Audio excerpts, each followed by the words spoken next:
How I wish I can love you in return. If I could just command my heart to love you and forget her, but I couldn't. I cannot fight against my heart. I can't just tell it because it seems to have its own mind. Almond, she cried. I can't live with you. Yes, you can, he insists. There's a lot of men out there willing to fight for a way into your heart, and someone deserved you more than I do. Someone that can love you much more. You're more than this, Beatrice. Tinlikuran niya siya nito at hinayaang humagulhol sa pag-iyak. Alam niyang labis niya itong nasasaktan, pero kailangan niya yung gawin. Umalis siya sa gusaling yon at nagtungo sa rest house na pagmamayari ni Paulo. Isa yon sa mga rest house na pagmamayari ng pamilya Alcantara, pero naipamana kay Paulo. Masayang liblib ang lugar at sa tabing dagat ito nakabase. Wala rin tong kapitbahay at napakalayo sa kabihasnan. Hey man! Bati ni Nigel, isa sa mga apo ng kapatid ni Don Senyo. Isa itong Alcantara. Nung una hindi niya alam kung sino ang mga tao. Ang alam lang niya yung kidnappers niya na dinala siya sa kung saan. Pero ito ang tumulong sa kanya upang makaahon sa buhay sa England. Ito ang nagturo sa kanya kung anong dapat at di dapat gawin hanggang sa naging magkakaibigan sila. Ito na rin ang nagbabalita sa kanya tungkol kay Vanessa at noon lang niya napag-alamang pinsan pala ng mga ito ang dalaga. Nasaan ang mga magulang ko? Nasa loob. Sagot naman ni Blue na panay ang punas sa mukha. Sa hawak itong baril. Alam niya kung ano ang klase ng tao ng mga to, pero dahil pinagkakatiwalaan niya ang mga ito, panatag siyang mas mabuting kalagayan ng kanyang pamilya. Nasaan si Paulo at August? Nangunot ang noon ni Nigel. Hindi mo ba binasa ang text ni Paulo? Hindi niya nabasa. Alam kasi niya mensahe yun patungkol sa kanyang mga magulang. No, hindi siya nakasama sa amin dito. Naghiwalay kami na landas kasi nakareceive sila ng text mula kay Aaron. Damn Aaron? Ani Blue. Di ko kalaing isa palang agent ang loko. Kailan lang mag-clash ang grupo niya sa grupo namin sa Israel Hindi ka pa rin ba nakaget over sa tama mo? That brute almost cost me my manhood. If he just hold his gun up, he would probably shot my balls. Hindi naman niya sinasadya Natatawang sabi ni Nigel. He knows that it was you. Blood is thicker than water, you know? Sabihin mo yan pag si Vanessa ang kaharap mo. Oh yeah, I heard that she's out of control now. Kaya tumawag si Aaron kay Paulo at August. Anong gagawin nila kay Vanessa? Blue shrugged. I don't know. Gusto ko siyang makita. At her rate, I don't think so. Ani Nigel. You cost her big time, Rio. And showing up in front of her will not help her situation at all. Let her be. Saka ka magpakita pag kalmado na siya. He's right. Segunda ni Blue. Give her time. Wala siya nagawa kundi ang tumango. Hayaan muna niyang dalaga at kapag hindi na to galit, ipapaliwanag niya ritong lahat. Days passed. All she do was to tire herself up to at least forget what had happened. Nagtrabaho buong maghapon, sumama sa magdadeliver ng prutas sa iba't ibang lugar. Ano-ano pang ginawa niya pero lahat ng yun walang silbi sa isang minuto lang na pagsagi ng binata sa isipan niya. Lalo na ang araw na humarap sa kanya si Paulo at August para aminin ang ginagawa ng mga to, 2 taon na nakakaraan. She was really drained up of everything that had happened and too tired to even get mad. She just let them slide. Wala ring magagawa ang pag-amin ng dalawa dahil nangyari na. Isa pa, kahit patawarin niyang binata, hindi naman magbabagong lahat. Ikakasal pa rin to kay Beatrice. Kaya mas pinili na lang niyang manatili sa rancho kaysa puntahan ito. Baka wala din to sa penthouse at nasa England na para ikasal. Parang tinutusok ang puso niya sa kaisipang iyon. Nahihirapan siyang lunukin kahit ng kanyang laway at anumang oras maiiyak na naman. Hindi niya alam kung ano nangyayari sa kanya. Hindi naman siya ganon pero sa tuwing sasagi sa isip niya ang imahe ng binata, maiiyak na lamang siya. Hindi niya naisip na depressed siya dahil hindi niya nag-iisip ng mga negatibo. Bagkos nagiging emosyonan lamang siya. Napapansin din niya medyo pumayat siya. 3 araw pa lang nakakaraan pero ang laki ng pinagbago ng katawan niya. Matakaw naman akong kumain Kausap niya sa sarili. How in the world I lost so much weight? Someone snorted. She turned around to see Aaron leaning in the small tree of mango. Magkakrus pa ang kamay nito. Nakunot ang kanyang noo, tumatras ang luha, nababagsak sana sa kanyang mga mata. Nandito ka na naman? Simula na nagkagulo ang lahat ay palagi na siya nitong dinadalaw. I'm here to check on you. You're not my doctor. It's not that. I'm here as your cousin. Nakita mo na ako. You can go now. Tinitigan lamang siya ng pinsan. Tumabingi ang ulo nito na para bang may nakitang kakaiba sa kanya. Aaron, stop staring at me. If I don't, I will not know what's wrong with you. What are you, a psychiatrist? There is nothing wrong with me. Why do I have the feeling that there is? Wala nga. Sabi kasi ni Mang Tonyo, madalas daw nag-iibang ugali mo. It happens in early morning. Maybe my brain is acting up again. Aniya pero maging siya hindi alam ba't nag-iibang ugali niya. Are you perhaps... What? Are you perhaps, I hope you're not. Na ano? She asked and confused. Nothing. Nasa ganong sitwasyon sila nang lumapit si Mang Tonyo. May bisita ho kayo, senyorita. Sino? Bago pa man siya masagot ni Mang Tonyo, lumabas na ang taong tinitukoy nito. Nasa likod to ni Mang Tonyo. Thank you. Pagpapasalamat ni Beatrice. Pinanood nitong maglakad papalapit sa kanya. Her hair was brunette and had daisy in her hair, but it had been dyed red to match her lipstick. Her hips swayed as she walked, and each fall of her 3-inch heels accentuated her confident stride, unlike her who had nothing about dress style. Beatrice seems to fit in a modern world, or, should she say, British kind of world. She walked as if she's walking on a red carpet. She stared at her like she is the lowest caste. Wala sa sariling napatingin siya sa suot at lihim na natawa. Nakaramdam siya ng paniliit sa sarili. No wonder Ria's father favored Beatrice. She is extremely the girly type, unlike her who only wear rugged outfit, something that can make her comfortable. Can I have a moment with you? She asked in a British accent. Bumaling siya kay Aaron at tumango lamang ito. Sure. Iniwan niya si Aaron at Mang Tonyo. Sumunod sa kanya si Beatrice sa mansyon. Sa hardin niya ito dinala kung saan mas maraming bulaklak at mas tahimik. Tahimik lang si Vanessa habang sinasarina ng tsaa si Beatrice sa isang maliit na teacup. Sa gitna ng mesa may iba't ibang klase ng tinapay na gawa mismo ng panadero niya. Sinalinan niya ang sarili pagkatapos. Have some. Don't worry, I'm not evil enough to poison you. Besides, I have nothing against you. It's not that. So, what do you want? Tanong niya. It is so unlike you to visit someone like me. I mean, you already had what you wanted. Why don't you go back to your home? How can I go home, knowing that Almond is coming with us? Natigilan man hindi niya yon pinahalata. Bagkos, kinuha ang kanyang notepad isinulat doon ang kanyang to-do list. I have nothing to do with that. Of course you have. She narrowed her eyes, looking at Beatrice. Why is that? He is with you now. What is it that you want from me? Is it not enough that he ruined my life? He is gone. Sinikap niyang wag ipakita sa harap ang kanyang emosyon. Go find him. I am here to ask you a favor. What is it? If ever he comes, can you not accept him? She blew a loud breath and snorted. Oh, do you think I am? A fool? Why the hell would I accept a man who hurt me? Hindi ito kumibo. I am already done with him.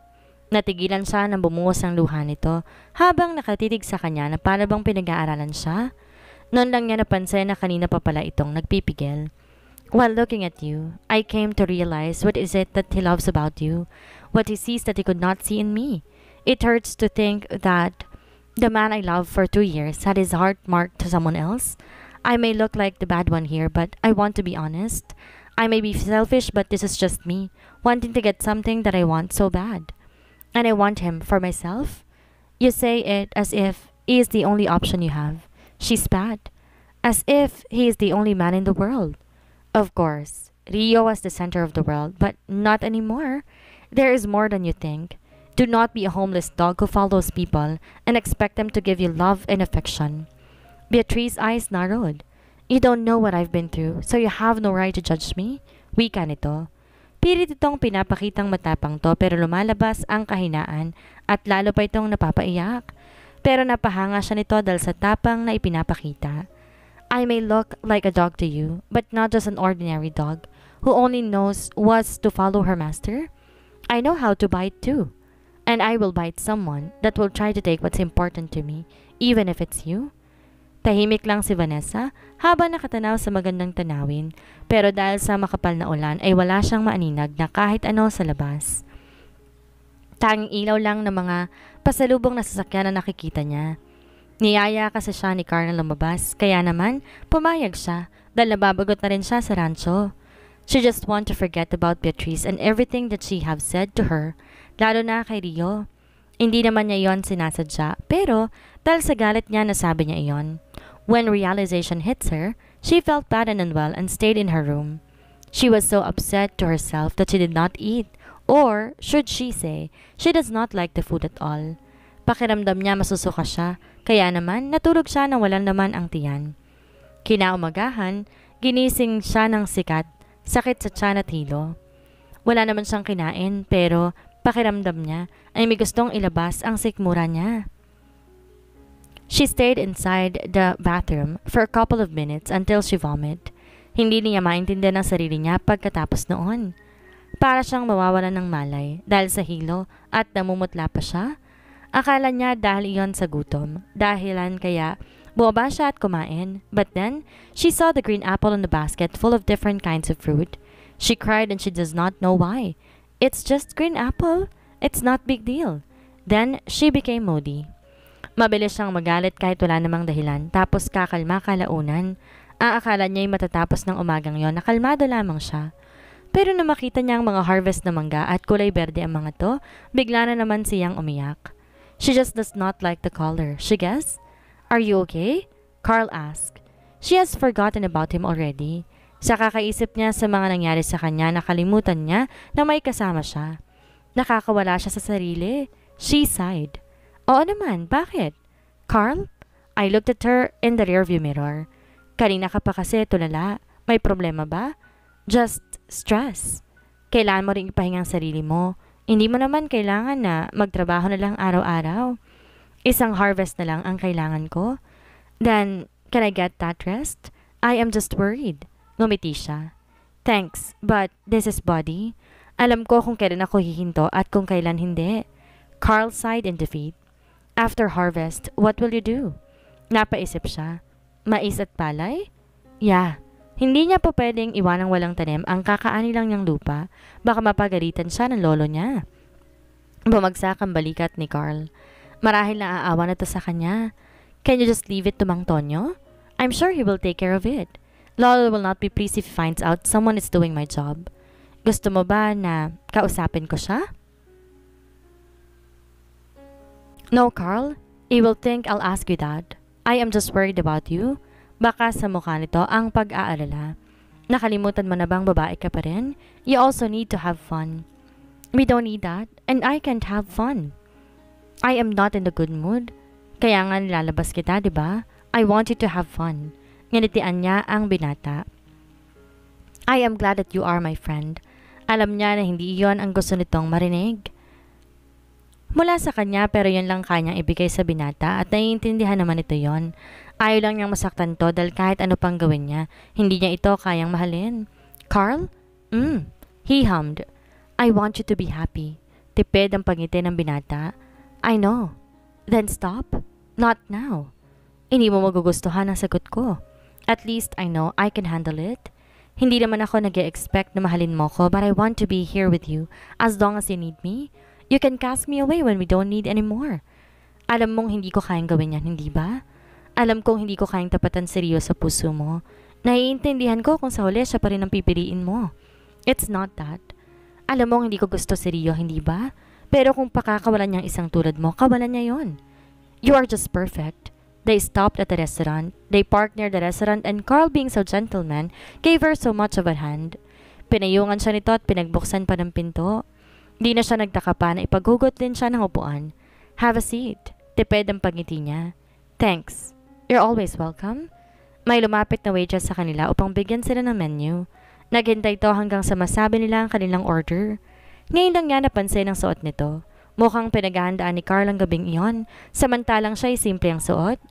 Panlabas na bestida pa rin naman pero hindi makakatawag ng pansin kahit kanino ang kasuotan niya. Di naman kasi niya inaasang doon siya nito dadalhin. She likes the place. It's February, means it's month of the heart. Kaya hindi nakapagtatakang magandang palamuti sa paligid. Kulay pula ang mga tablecloth at red petals na nagkalat sa sahig.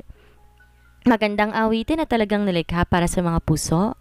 On the other side of the hall near the counter had an early greeting decoration with two goose from their long necktie, like a heart shape. She can't help but to feel amazed. Nasa ganong sitwasyon sila nang marinig ang pamilyar na boses. Meron ba kayong pwedeng ikama sa menu? Nangulot ang noo niya. Kilala niya ang boses na yon pero hindi niya nilingon pa. This is not a place for horny people. Hindi lang siyang napukaw ang atensyon. Maging ang mga nasa paligid, of course it was a famous restaurant. Inis niyang nilingon ang lugar ng mga to. Dito nakatingin sa direksyon nila pero alam niya kung sino yon. Her heart skipped for a moment but then her anger aroused. What are they doing here? She saw how Paolo shrugged and looked at the poor waitress and said something flirty. August hissed at Paolo at him and gave him a death glare. Blue shook his head. Nakakahiya ka? She could not stand him anymore. That's it. Nakikita mo ba siya? Tumango siya habang di maalis ang tingin sa dalawang pares na nakaupo at masayang kumakain sa isang restaurant kung nasan sila ngayon. It was not a coincidence. They just purposely follow them. Di niya nakasikaya na hindi ito makita kaya naman kahit sa malayon lang tinis niyang makita ang dalaga. But his heart feels like crumpling. Watching Vanessa with another man is too painful. But he wanted to watch her every second, hours, if God let him.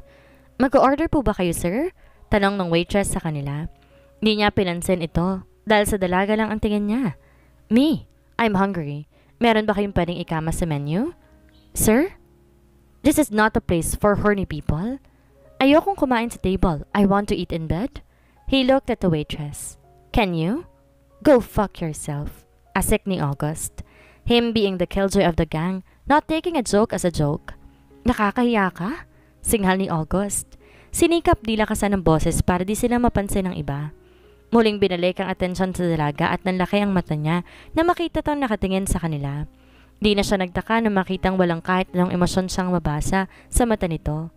Bumilis pang tibok ng puso niya na makita tong tumayo at bawat takpang palapit sa kinaroroonan nila napaparunok siya. Uh-oh, someone is going to die today. Inayos niyang sarili at nang makalapit ang dalaga. You're here? Tanong niya rito. Bakit kayo nandito? As if they're not allowed there. Kakain lang, sagot ni Blue. Nasa daan kami na makaramdam kami ng gutom. Nandito pala kayo? Yeah, kung wala kami, hindi niyo sana ako kaharap ngayon. Are you mad? Bigla ang tanong niya. Of course. Aalis din naman kami. And wait for you outside? No, nawalan na ako ng gana kaya kami na lang aalis. Tumabi ka. Utos nito habang masama ang tingin sa kanya. Rio, step aside. Can we talk? No. Alam niyang gusto rin ng dalagang kausapin siya. Something is just holding her back. He saw the eagerness through her eyes. Please? I said no. Hello ma'am, sir. Sabay silang bumaling sa waitress na malapad ang ngiti sa labi. Couple po ba kayo? Yes, he said. No, she said. Naguluhan ang waitress. Dinig ang pagsipol ng dalawa sa kasama niya. They have LQ, miss. Meron po kasi kaming i-offer sa inyo since it's almost Valentine's. We're offering free gift para sa couple. May pinakita tong dalawang mug na may teddy bear na kapag pinagtabi para magkayakap. It's free and... Hindi na natuloy ng waitress ang sasabihin nang kunin ni Vanessa ang isa. Aw, it's cute. Napanganga siya habang tinitingnan ang dalaga. Mukhang di na to galit. Gumaan ang kanyang pakiramdam. Take the other one, Rio. Utos ito sa kanya at agad naman niya yung sinunod. For the sake of her forgiveness, he will do everything.